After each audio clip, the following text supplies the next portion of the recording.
ಒಂದು ಕೇಳಿತಮ್ಮ, ನಾನಿಲ್ಲದಿದ್ದರೇನು, ನೀನಿಲ್ಲದಿದ್ದರೆ ನಗುವೇ ಇಲ್ಲಮ್ಮ.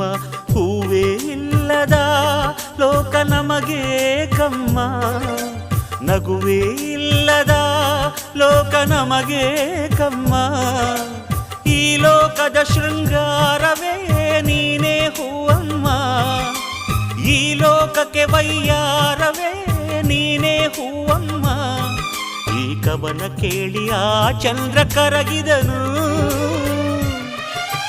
ಕನಸುಗಾರನ ಒಂದು ಕನಸು ಕೇಳಮ್ಮ, ಕನಸುಗಾರನ ಒಂದು ಕವನ ಕೇಳಮ್ಮ.